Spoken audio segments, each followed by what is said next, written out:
Could we have prevented World War II? Welcome to Class Bites. Today, we're diving into the controversial policy of appeasement and how it shaped the path to global conflict. Was it a noble quest for peace or a catastrophic failure of resolve? How could a generation that had witnessed the unprecedented slaughter of the Great War, a conflict so devastating it was meant to be the war to end all wars, find itself standing on the brink of an even more terrible global cataclysm just 2 decades later? The answer, steeped in hope, fear, and miscalculation, lies in a diplomatic strategy known as appeasement, a policy of making calculated concessions to an aggressive foreign power in the desperate hope of avoiding the outbreak of open war. This approach became the defining and ultimately infamous feature of the foreign policy pursued by the British governments under Prime Ministers Ramsay MacDonald, Stanley Baldwin, and most notably, Neville Chamberlain. Between the years of 1935 and 1939, this policy was directed with increasing urgency towards the rising ambitions of Nazi Germany and Fascist Italy. In essence, appeasement was the name given to Britain's fraught decision to allow Adolf Hitler to expand German territory unchecked, a gamble predicated on the belief that satisfying his stated grievances would eventually quench his thirst for conquest and preserve a fragile European peace. While this strategy was championed in London, it also found a reluctant partner in Paris. Under significant British pressure, the appeasement of Nazism and fascism played a considerable role in French foreign policy during the period, though it was always a far less popular and more contentious path there than it was across the English Channel. The motivations driving Britain and France down this perilous road were complex and deeply rooted in the scarred psyche of post-war Europe. Towering above all other reasons was the profound and all-encompassing desire to avoid a repetition of the horrors of the First World War. The memory of the trenches, of poison gas, and of millions of lives extinguished for inches of mud was still raw and vivid. An entire generation of young men had been lost, and the political leaders of the 1930s were acutely aware that their populations would not readily accept another such bloodletting. This deep-seated public aversion to war was coupled with a stark military reality. Neither Britain nor France was prepared for a major conflict with a rapidly rearming Germany. Their armies were stretched, their equipment was, in many cases, outdated, and their economies were still recovering from the Great Depression. The policy of appeasement, therefore, was seen by many as a pragmatic tool for buying time, a necessary delay that would provide a crucial window for their own rearmament programs to catch up to the formidable war machine being constructed by the Third Reich. The international political landscape further complicated the situation and seemed to push the Allied powers towards concession rather than confrontation. The United States, a decisive force in the previous war, had retreated into a staunchly isolationist policy, effectively removing a powerful and valuable ally from the European geopolitical chessboard. Without the guarantee of American support, the prospect of facing Germany alone was daunting. Furthermore, there was a profound lack of trust in the Soviet Union as a potential partner. Deep ideological divisions and mutual suspicion meant that the USSR was not considered a militarily useful or reliable ally in any potential coalition against Hitler. Adding another layer to this intricate web of justifications was a lingering sense of guilt and sympathy within Britain. Many Britons, including influential politicians and public figures, felt that Germany had been treated unfairly and vindictively by the Treaty of Versailles following its defeat in 1918. They believed the treaty's harsh terms had been punitive, and that some of Germany's demands for the restoration of its territory and sovereignty were not entirely unreasonable, creating a climate in which the initial stages of German expansion were viewed with a degree of understanding. This policy of concession, born of fear and hope, soon translated into a series of tangible geopolitical shifts that steadily altered the map of Europe. The first major test came in 1935, when Hitler was permitted to take back the Saar region, a valuable industrial basin following a plebiscite.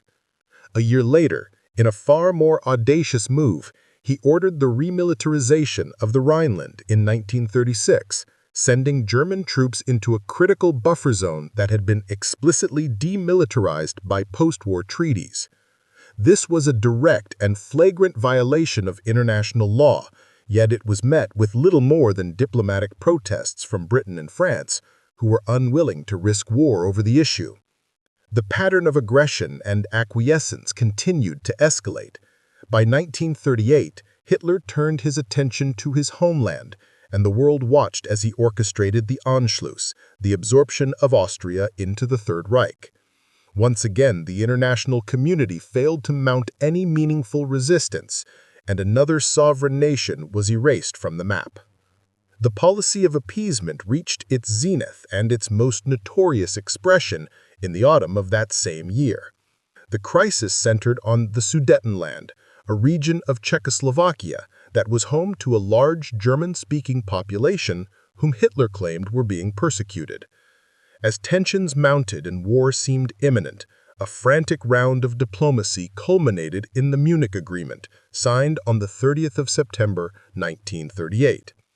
The signatories were Britain, France, Germany, and Italy. In a move that would become a symbol of profound betrayal, the Czechoslovak government itself was not included or even consulted in the negotiations that would decide the fate of its own nation. The agreement stipulated that Germany would be permitted to annex the Sudetenland in its entirety. In exchange for this immense concession, Hitler gave his personal assurance, renouncing any and all further territorial claims in Europe. For the leaders of Britain and France, it seemed a price worth paying to avert a continental war. Returning from the conference in Munich, a triumphant Neville Chamberlain landed in London and addressed a hopeful crowd, waving the signed document and famously declaring that he had achieved peace for our time. The initial public reaction was of overwhelming relief. Yet this optimism was not universally shared. A powerful and prescient voice of dissent emerged from the political wilderness, that of Winston Churchill. He rose in the House of Commons to condemn the agreement in the starkest possible terms, branding it a total and unmitigated defeat for Britain and France. He argued that they had not chosen peace, but instead had chosen dishonor, and would soon have war on far worse terms. Churchill's dire prophecy proved to be devastatingly accurate. The Munich Agreement, intended to be the cornerstone of a lasting peace, failed utterly to stop Nazi Germany's relentless territorial aggression. The ink was barely dry on the paper when Hitler began to plan his next move. In March of 1939, less than 6 months after pledging he had no further ambitions, German forces dismantled the remainder of Czechoslovakia and occupied the Czech lands, violating the core premise of the Munich Pact. This brazen act of duplicity was the final, undeniable proof of the appeasement policy's catastrophic failure. It shattered any remaining illusions that Hitler could be reasoned with or trusted. The guarantees given to Poland by a now chastened Britain and France in the wake of this betrayal marked the definitive end of appeasement. A line had finally been drawn.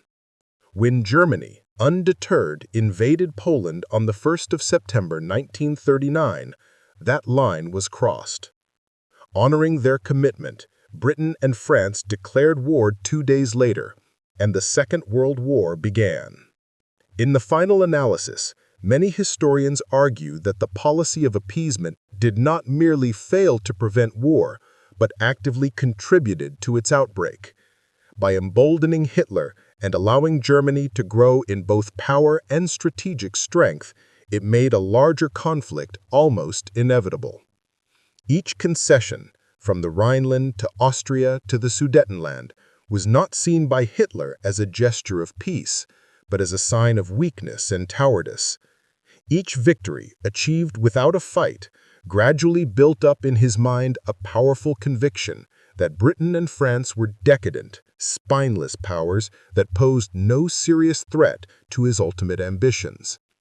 This belief encouraged him to take even greater risks, to push the boundaries further, and to ultimately take the final, fatal step to war. His own words spoken in private after the Munich conference offered the most chilling indictment of the policy. Reflecting on the leaders he had so easily manipulated, he remarked with utter contempt, "Our enemies are little worms. I saw them at Munich." In that single dismissive sentence lies the tragic legacy of appeasement, a strategy conceived to secure peace that instead fed the arrogance of a tyrant and paved the road to the most destructive war. Thanks for watching. Like, subscribe, and comment below with your thoughts or what you'd like to see next.